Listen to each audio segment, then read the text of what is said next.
The day he arrived, the old man had not yet come to realize where he was, or even how long he had been there.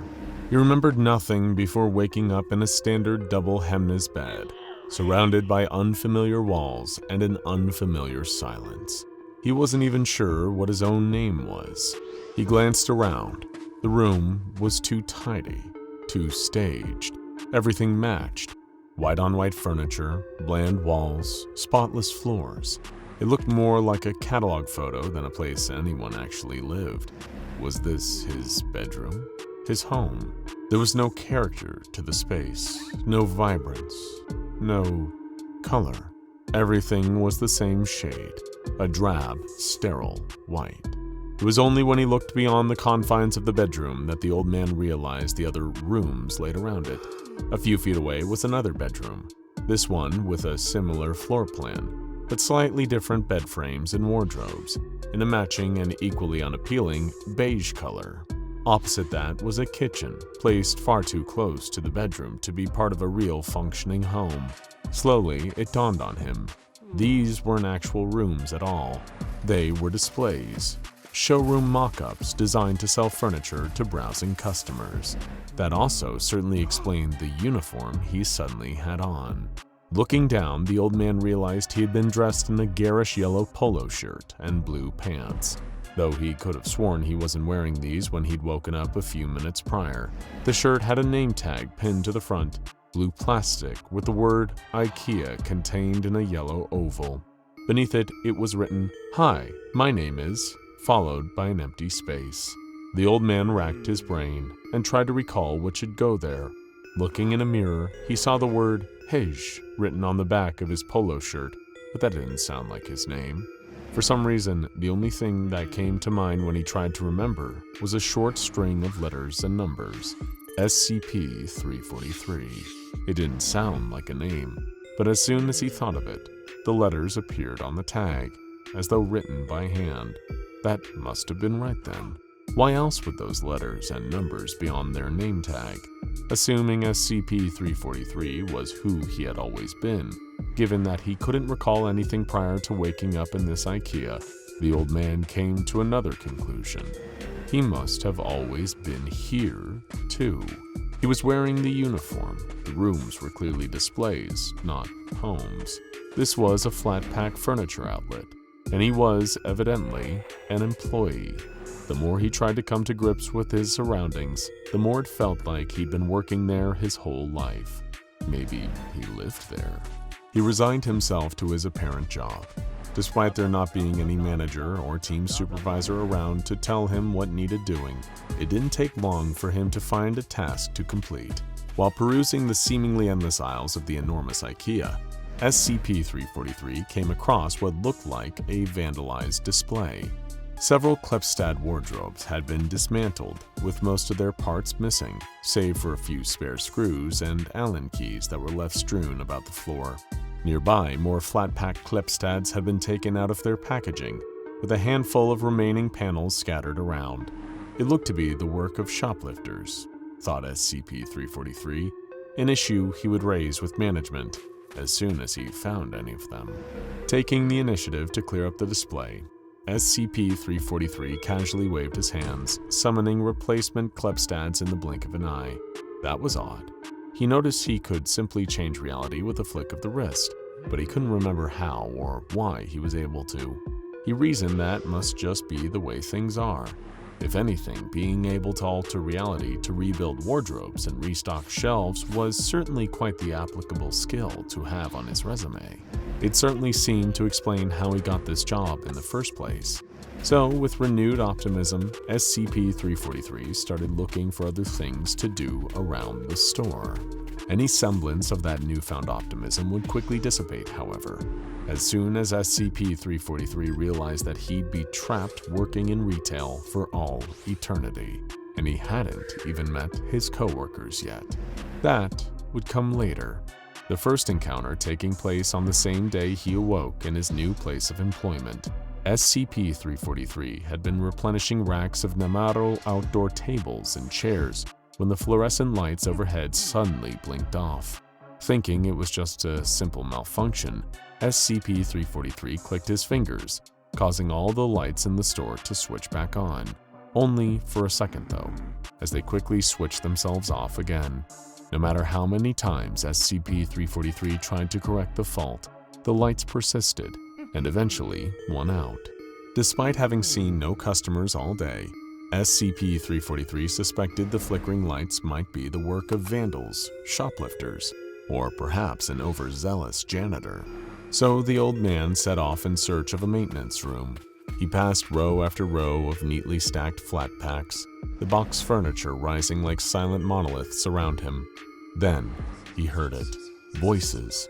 The first he'd heard all day. They were distant, muffled, but unmistakably human. They were distant, but suddenly SCP-343 had appeared right next to the source of the sound. Someone was calmly saying that the store was closed and asked people to leave. Finding exactly who was speaking, SCP-343 spotted a figure crouched over, wearing a similar uniform of a yellow polo shirt and blue pants. But when he attempted to ask the figure who had turned out the lights, or even where everyone was, he was certainly surprised by the response.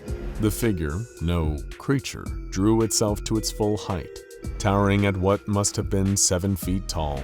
It was a tall, thin, human-like being, but lacked any facial features. No eyes, no mouth, and yet it insisted that SCP-343 leave the store because it was closed. When SCP-343 tried to explain that he was also an employee, the creature lunged at him like a feral, ravenous animal. Alarmed and taken aback by this, SCP-343 waved his hand and made the creature vanish to another part of the store. That had almost been an incident of workplace misconduct. SCP-343 thought to himself he'd have to raise it with human resources, assuming he could ever find them. By now, you're no doubt curious as to how exactly a reality-warping being as powerful as SCP-343 would end up lost and confused in the halls of SCP-3008, the Infinite Ikea. The answer lies in an attempted experiment conducted by the SCP Foundation, one that was secretly the cover for containing SCP-343. Ever since he was first discovered by the Foundation, teleporting between rooftops in Prague, SCP-343 had been considered a safe anomaly. While being detained at Site-17, SCP-343 displayed numerous times that he was capable of leaving the confinement of the Foundation facility at will, thanks to his latent reality warping abilities. Most notably during his initial interview, wherein he was asked to prove his claims of being the creator of the universe. SCP-343 left containment by walking through a wall, only to return seconds later, eating a hamburger. Ever since being brought to Site-17, the Foundation believed that SCP-343 was being detained willingly in his containment chamber, given that actually keeping him in one place seemed to be physically impossible. However, the general perspective of this was changed when researchers made a startling discovery about the former site director of Site-17, one Dr. Beck.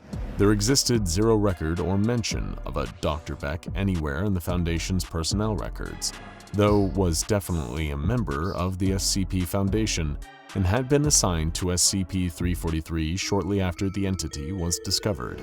Beck had growing suspicions of the old man and his dubious claims of being God. The former site director started to suspect SCP-343 might be putting on some kind of deceptive act, adopting the persona of a deity in order to either manipulate the Foundation for his own nefarious purposes or to potentially remain hidden in Site-17 while avoiding suspicion. Hoping to err on the side of caution, Site Director Beck issued several orders to Foundation personnel, instructing anyone who engaged in dialogue with SCP-343 to submit to an interview and divulge both their reasons for speaking with him and his responses. However, somehow, each of Beck's orders went missing. Then eventually, Beck himself disappeared. After Beck had gone to confront SCP-343, there was suddenly no record of his existence anywhere in the Foundation. Members of personnel didn't even recall anyone by the name of Beck ever working at the Foundation. It appeared that the anomalous entity he'd been suspicious of had erased Site Director Beck from existence, possibly because he'd gotten too close to exposing the truth about SCP-343. When the truth of this was uncovered by a small team of Foundation IT specialists analyzing corrupted and missing data within the organization's database, it had to be kept quiet. If SCP-343 was really as omniscient as he long claimed to be, then he'd surely notice if people started claiming he was a fraud. The current site director was informed that a meeting needed to take place somewhere that couldn't be observed by any anomalous entities, and that it was imperative that this conversation take place. The specialists who had uncovered the truth about SCP-343 refused to divulge it unless a suitable locale was settled upon. They even recorded video confessionals of their findings, and then took amnestics to avoid having the truth in their minds and suffering the same fate as Dr. Beck. After several months of rejected requests, the Site-17 director was granted access to a meeting room at Foundation Facility T, a location normally only accessible to the O5 Council and very few other specially selected members. Human death could not occur within this location, its unusual properties earning it nicknames like a Faraday cage for sin and God's blind spot. The hope was the latter of these names was literal, and SCP-343 really couldn't see what occurred here. Once the gathered IT specialists were flown out to Redacted and brought into Facility T, they played their confessional videos to Site-17's director. Now that they also knew the truth, something had to be done about SCP-343. The strategy devised was to attempt stronger containment of SCP-343 by relocating him to an extra-dimensional space outside of reality. Though few options were presented, the site director was acutely aware time was a resource the Foundation hadn't been afforded. They needed somewhere they could access quickly, at short notice, but that was also difficult enough to escape that SCP-343 could feasibly be trapped there. Hearing this criteria, someone in the back of the room suggested SCP-3008. Getting SCP-343 to willingly enter SCP-3008 would prove challenging, with the site director lamenting that this would be an easier job if their target couldn't walk through walls. Then, another voice from the back of the room made a suggestion. What if SCP-343 couldn't remember he could walk through walls? This was the next domino to fall in what became the Foundation's plan to trap God. They devised the cover of an experiment involving amnestics. Supposedly, they claimed to be testing a new version of Class F amnestics, those that induce a fugue state and cause a subject to disassociate from their own identity. The team involved even went as far to amnesticize themselves yet again, to avoid SCP-343 catching on to what they were really doing. Through directions the team pre-recorded before their memory erasure, in a strategy referred to as the Total Recall Strategy, they were able to convince SCP-343 to take Class F amnestics, leaving him in a dissociative state long enough to be deposited inside SCP-3008.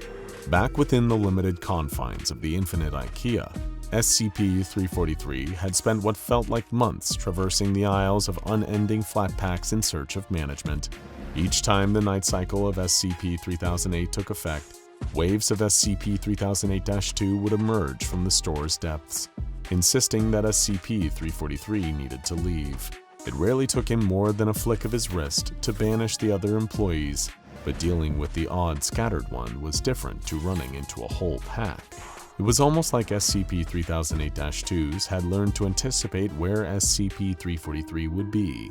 The faceless humanoids had, in reality, been tracking the old man's movements during the day. Even though they were passive when the fluorescent lights buzzed above the Ikea, they would still take notice of SCP-343's location, coordinating wordlessly together to hunt what they believed to be a particularly stubborn customer, one who had refused again and again to leave the store. But there were more of them than the single elderly man wandering through the halls of SCP-3008. The pack descended on SCP-343, barreling after the old man like a horde of the undead, piling on top of each other as if they were out for blood. SCP-343's blood. Effortlessly, the all-powerful anomaly teleported himself out of the path of the oncoming army of SCP-3008-2s, appearing instantaneously at a different part of the IKEA, where more of the other employees were waiting for him.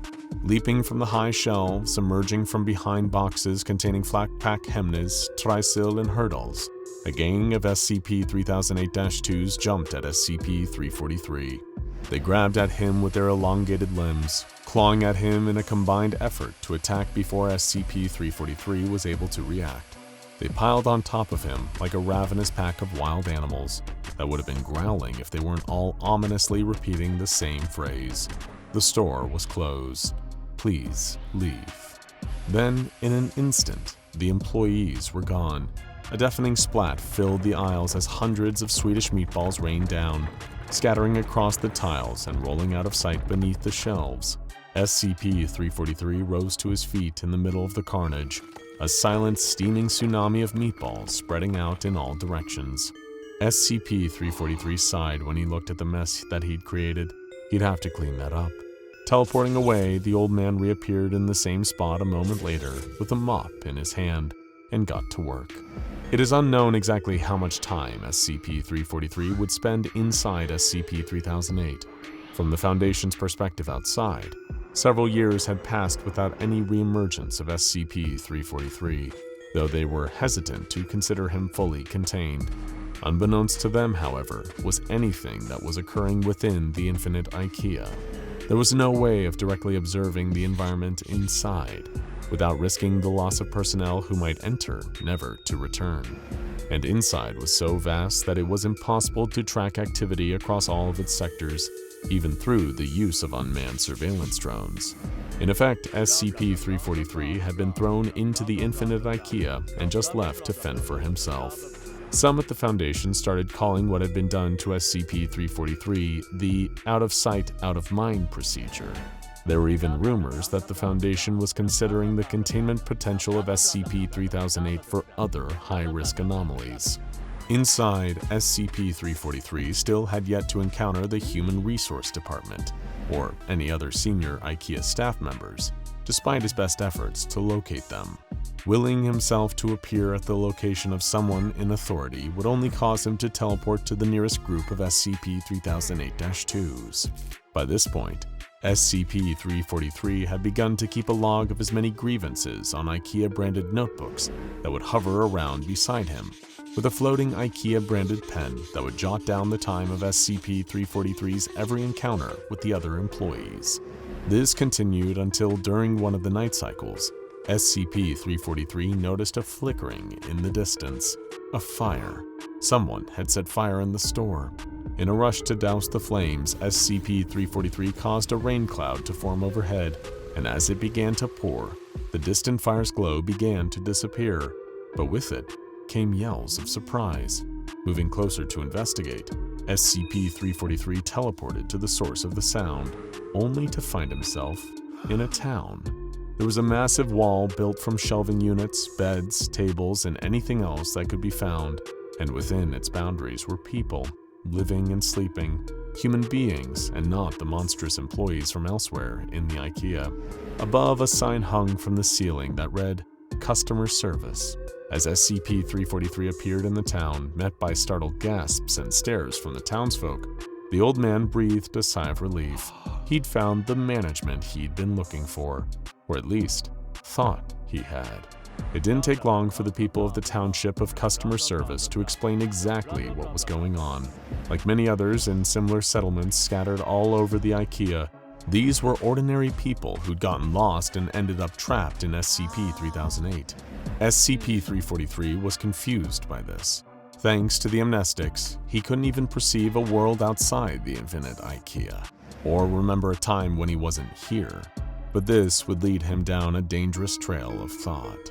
As the people of Customer Service began to witness what SCP-343 could do, bending reality to keep them fed, clothed, and housed, with nothing more than a wave of his hand, they came to revere the old man as something more than an employee. They started thinking of him as a god. Before long, word spread to other towns, with many traveling from across the Infinite Ikea to witness for themselves this supposed god that walked among the shelves. Thanks to the effortless protection SCP-343 could provide against the attacking staff, travel between the settlements during the night cycle became safer than ever. Trade routes were established between townships. Commerce and exchange of supplies for food and vice versa became common practice. Appointed sentries and guards killed SCP-3008-2 instances in droves, eventually driving the staff away from the towns. If ever they needed help, SCP-343 would appear and wave his hand, bundling SCP-3008-2s into wardrobes that he then willed to fold up and disassemble, erasing the trapped staff from existence as he did. Eventually, towns like customer service were able to expand, joining up with other towns to form entire cities built out of repurposed flat-pack furniture. At the heart of this change was SCP-343. The grateful people trapped in SCP-343 began to not only appreciate their new ally's work, but revere him for it. He was worshipped as a savior, with many even considering him to be the one true God, or at the very least, the god of the Infinite Ikea. After having spent every moment since awakening in SCP-3008 searching for a manager or human resources, SCP-343 had become the sole authority inside the Ikea. There was just one thing left to do. Once his newfound followers had grown their territory to cover all of SCP-3008, the self-appointed manager of the store would find an exit. And once he did, he would have one serious grievance to file with the Foundation. Now check out how to actually beat SCP-3008 the Infinite Ikea. And what if SCP-001 Scarlet King battled SCP-343 God? For more,